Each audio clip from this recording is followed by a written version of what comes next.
May nakita kami ditong puno. Parang ano sa atin yan? Ang tawag dyan? Tawag ito pigi dito. Hindi ko lang alam kung anong tawag dito sa ano. Nakakain ba yan? Oo, nakakain to kasi lang.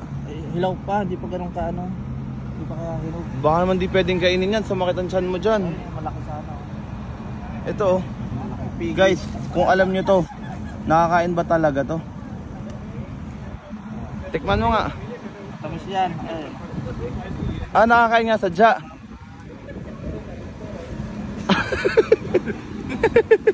Si OA. Pero maasim. Tingnan nyo guys yung itsura. Pigi, masarap yan.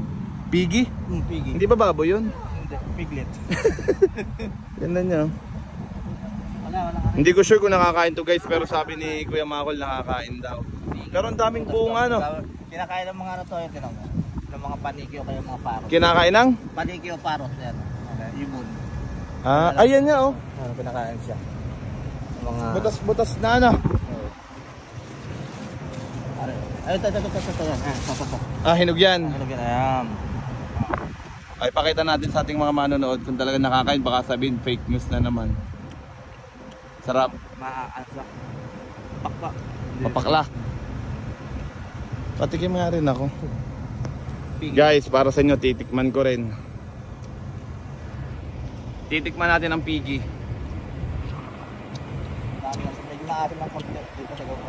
Masarap. Masarap siya guys. Akala ko nagjo-joke lang to eh. Nakakain pala talaga. Paano mo nalaman nakakain to?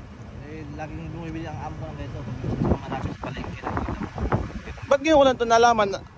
Ako kung makakakita niyan, akala ko siniguelas to. Diyan ako lagi napapagalitan ng mga tao eh, yung laging pamali-mali. Hindi ko naman talaga alam ang tawag sa mga prutas at gulay.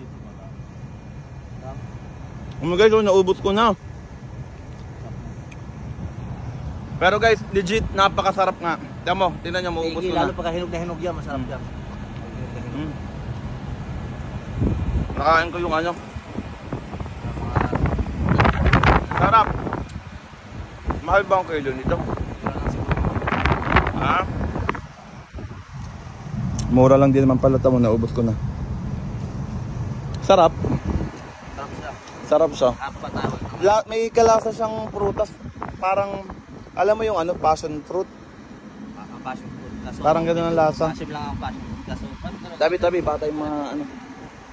Eh ito, hinog na rin to. Wala pa, hilaw pa. Tawon nyo guys, ang ganda din ng view dito. Talaga namang mapapa-I love you ko eh. Korne ano. Ang taas oh. Yan ang Roma. Sa Roma. Igagala ko na kayo sa Roma, talagang lagi kasi nakikita nyo bahay ng amo. Lagi nakikita nyo puro pain. So ito na. Paano kahit may pain din dito ang amo? Tignan natin baka may pain dito ang amo. Wala.